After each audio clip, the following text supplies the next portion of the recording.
అందరికీ praise the lord. ప్రభువైన యేసుక్రీస్తు నామములో మీ అందరికీ శుభములు.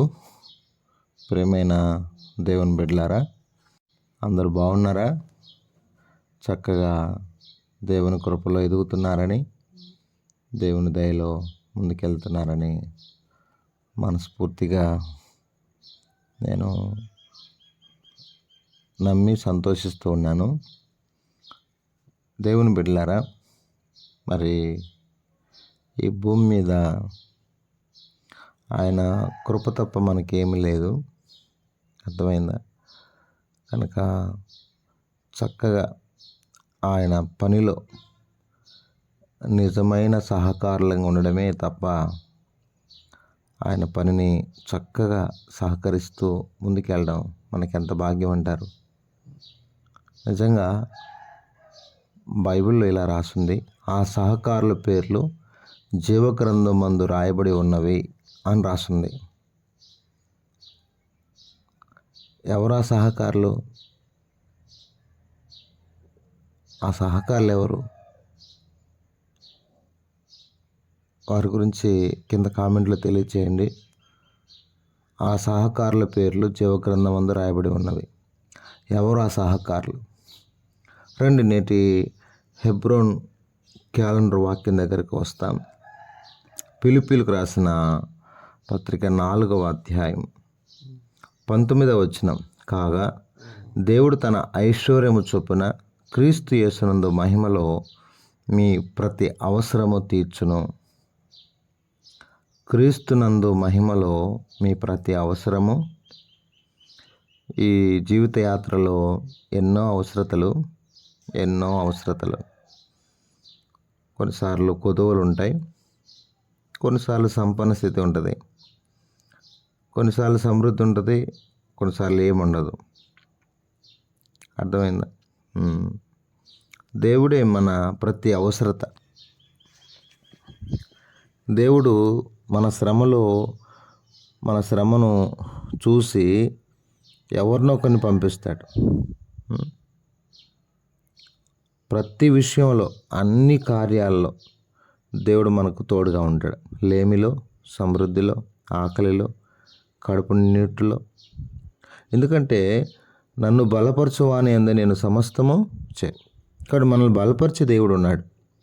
అంటే మన ప్రతి అవసరత తీర్చి మనల్ని బలపరిచే దేవుడు ఉన్నాడు. అర్థమవుతుందని నేను చెప్పేది. అంటే దేవుడు తన ఐశ్వర్యము చొప్పున, అంటే దేవుడు ఎవరు అనుకుంటున్నారు? ఐశ్వర్యవంతుడు. మన దేవుడు ఐశ్వర్యవంతుడండి. అర్థమైందా? ఆ ఐశ్వర్యములో మన ప్రతి అవసరత తీరుస్తాడు. ఆయన సాధారణమైన వ్యక్తి కాదు. ఆయన ఎవరు అంటే ఐశ్వర్యవంతుడు. అర్థమవుతుందా మిత్రులారా? ఐశ్వర్యవంతుడు అన్నిటిలో, అనగా కృపనిచ్చుట్లో ఐశ్వర్యవంతుడే, ప్రేమ చూపట్లో ఐశ్వర్యవంతుడే, జ్ఞానమిచ్చుట్లో ఐశ్వర్యవంతుడే. ఇక బైబిల్లో ఎన్నెన్నో. ఆయన ఐశ్వర్యాన్ని గురించి మనం చూడాలంటే, ఈరోజు ఆయన నమ్ముకున్న మనం ఒకవేళ భూలోకంలో పేదవారంగా ఉండొచ్చాం, కానీ ఆయన మాత్రం ఐశ్వర్యవంతుడు. అర్థమైందా? చాలా ఐశ్వర్యవంతుడండి. నా ప్రియ దేవుని బిడ్డలారా, ఆయన ఎంత ఐశ్వర్యవంతుడు అనుకుంటున్నారు? మనం ఒకవేళ, అంటే బైబిల్ ఏం చెప్తుందంటే, సమూయేలు మొదటి గ్రంథం 2:7లో యెహోవా దారిద్ర్యమును ఐశ్వర్యమును కలుగజేయవాడు. దేవుడే ఐశ్వర్యాన్ని ఇచ్చేవాడు. ఎందుకంటే ఆయన ఐశ్వర్యవంతుడు కాబట్టి. అర్థమవుతుందా? ఎఫెసీ 3:10లో శోధింప శక్యము కానీ క్రీస్తు ఐశ్వర్యం ఉంది. అర్థమవుతుందా? మరి నిజంగా దేవుడు గొప్ప ఐశ్వర్యవంతుడండి. అన్నిటిలో కూడా. ఎందుకంటే ఆయన ఐశ్వర్యవంతుడు కనుక మనకి ఏది కావాలో అది ఇస్తాడు. మనకు సందర్భాన్ని బట్టి. రోమ 10:12 ఏముంది? తనకు ప్రార్థన చేయవారందరి ఎడల కృప చూపుటకు ఐశ్వర్యవంతుడు ఆయన. కృప చూపుటకు ఐశ్వర్యవంతుడు. అర్థమైందా? సమస్తము ఈ భూమి మీద ఐశ్వర్యవంతుడు ఎవరంటే దేవుడే. కాబట్టి ఆయన ఉండగా మనకేమి? ఆయన ఉన్నాడు కదండి. ఆయన ఉన్నాడు కాబట్టి మనకు తక్కువ లేదు. అందుకే మీకు ఉదాహరణగా నేను ఒక మాట చెప్తాను. మన ప్రతి అవసరత తీరుస్తాడు అన్న విషయాన్ని మీకు గుర్తు చేయడానికి ఆదికాండం రండి. ఆయన ఉన్నాడు కాబట్టి ఎవరు చింతపడద్దు. మీ ప్రతి అవసరత ప్రభు తీరుస్తాడు. ఏమండి? ప్రభు నమ్మదగిన వాడు కాబట్టి ఆయన తప్పక తీరుస్తాడు. ఎన్ని బాధలు పడ్డారు, ఎన్ని ఇబ్బందులు పడ్డారు ఆయనకు తెలియదా? ఆదికాండం 43వ అధ్యాయం. ఆదికాండము 43వ అధ్యాయం. ఇక్కడ వారు ఆహారం అనే అవసరతలో ఉన్నారు. ఆహారం, ఓకేనా? కరువు వచ్చింది. ఇప్పుడు యాకోబు సంతతికి ఆహారం కావాలి. చాలా అవసరతలో ఉన్నారు. మరి ఇప్పుడు రండి 43వ అధ్యాయము 22వ వచనం. ఆహారము కొనుటకు మరి రూకలను తీసుకుని వచ్చితిమి, మా రూకలను మా గోనెలో నెవరు వేసిరో మాకు తెలియదని చెప్పారు. అందుకు మీకు క్షేమమును గాక, భయపడకుడి. మీ పితరుల దేవుడైన మీ దేవుడు మీకు మీ గోనెలో ధనం ఇచ్చెను. ఎవరిచ్చారు ఇది? కాబట్టి అన్ని దేవుడే సిద్ధపరిచాడండి. ఇక ఏం లేకుండా ఫ్రీ. ఎలా సాధ్యం ఇది? వాళ్ళు చాలా అవసరతలో ఉన్నారు. ఆహారం లేదు, కరువు భారంగా ఉంది. అందరూ తమ తమ ఆస్తులు అమ్మేసుకొని ఆహారాన్ని కొంటున్న పరిస్థితి.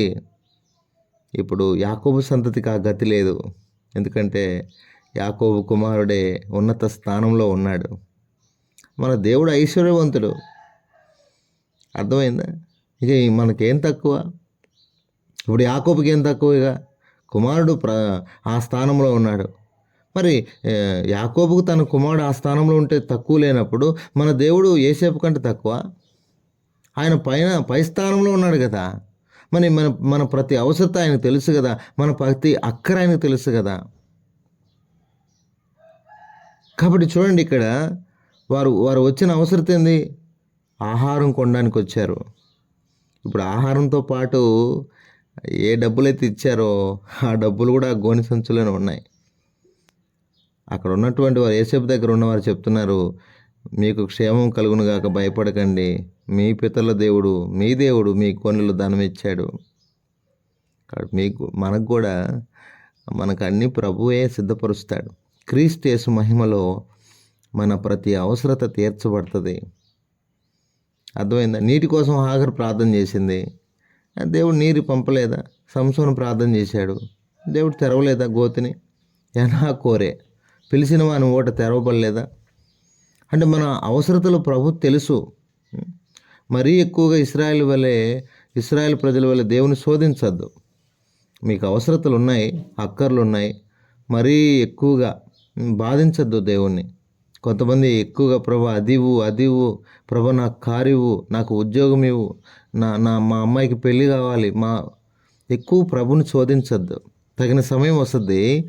కాబట్టి క్రీస్తు యేసు మహిమలో మన ప్రతి అవసరత ప్రభు తీరుస్తాడు. తగిన సమయం వస్తుంది. ప్రతిదానికి సమయం ఉంది. ఏడవడానికి, సంతోషించడానికి, నారు నాటడానికి. అర్థమైందా? ప్రసంగి గ్రంథంలో ఉంటుంది. ప్రతిదానికి సమయం ఉంది. కాబట్టి ఈయన ఎవరంటే ఐశ్వర్యవంతుడు కదా మన దేవుడు. కాబట్టి ఈ ఐశ్వర్యవంతుడు ఏం చేస్తాడంటే మన ప్రతి అవసరత ఆయన తప్పక ఎరిగినవాడు. ఆయనకు తెలుసు. ఆయనకు మరుగైంది ఏమీ లేదు కదా. అందుకే యెహోవా ఆశీర్వాదం ఐశ్వర్యవంతుడు, కానీ నరుల కష్టం ద్వారా అది ఎక్కువ. దేవుడే మనకు, ఎందుకంటే ఆయన ఐశ్వర్యవంతుడు కాబట్టి మనకు ఏది అవసరమో అది తగిన సమయంలో. కాబట్టి ఇప్పుడు పౌలు గారు చాలా ఇబ్బందుల్లో ఉన్నారు, చాలా కష్టంలో ఉన్నాడు, చాలా ఆకలితో ఉన్నాడు. సేవలో కూడా చాలా ఇబ్బందులు ఉంటాయి. ఒకవేళ ఈ వాక్యం వింటున్న వారు ఎవరైనా సేవకులు ఉంటే, సేవకులారా, మీకు చాలా ఇబ్బందులు ఉంటాయి. ఉండవని చెప్పారు కానీ అయితే దేవుడు మాత్రం మీ ప్రతి అవసరత తీరుస్తాడు. దేవుడు మాత్రం అందుకే పౌలు గారు చెప్పారు, ఏం చెప్పారంటే 18 వచనం 4:18, నాకు సమస్తమును సమృద్ధిగా కలిగి ఉన్నది, మీరు పంపిన వస్తువులు ఎపఫ్రదీతు వలన పుచ్చుకొని ఏమీ తక్కువ లేకున్నాను. దేవుడు ఏమి తక్కువ చేయడు. అర్థమైందా? ఇవి మనోహరమైన సువాసనయు దేవునికి ప్రీతికరమును ఇష్టమునైన యాగమునై ఉన్నవి.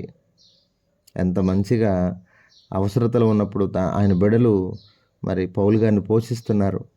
అంటే దేవుడు ప్రేరేపించుతున్నప్పుడు మనము అది చేయాలి. దేవుడు మనల్ని ప్రేరేపిస్తున్నాడు, పలానా వాళ్ళకి సహాయం చేయమని, పలానా వాళ్ళకి సహాయం చేయి, నువ్వు వెళ్ళు అని ప్రేరేపిస్తున్నాడు. వెళ్ళు, ఎన్ని పనులున్న పక్కన పెట్టి వెళ్ళు. హాస్పిటల్లో ఉన్న వాళ్ళు ఉంటారు, చాలా ఇబ్బందుల్లో, కష్ట నష్టాల్లో, కనీసం ఆ పూట అన్నం లేక, కట్టుకోవడానికి బట్ట లేక ఇబ్బందుల్లో ఉన్నవారు, బిడ్డల విషయంలో సమస్యలో ఉన్నవారు, ఎవరు వచ్చి నా కొరకు ప్రార్థన చేస్తారు, ఈ పరిస్థితి నన్ను ఎవరు తప్పిస్తారని ఎన్నో రకాల అవసరతలో ఉన్నవారు లేకపోలేదు, ఉన్నారు. నువ్వు వెళ్ళు, దేవుడు నేను పంపుతాడు. కాబట్టి పౌలు గారికి ఏమి తక్కువ లేకుండా దేవుడు చూశాడు. అంటే కొరత ఉంది, అప్పుడే దేవుడు కార్యం చేస్తాడు. అవసరత ఉంది, అప్పుడే నీ జీవితంలో దేవుడు కార్యం చేయడం ప్రారంభిస్తాడు. కాబట్టి దేవుడే అన్ని విషయాల్లో మనల్ని బలపరుస్తాడు.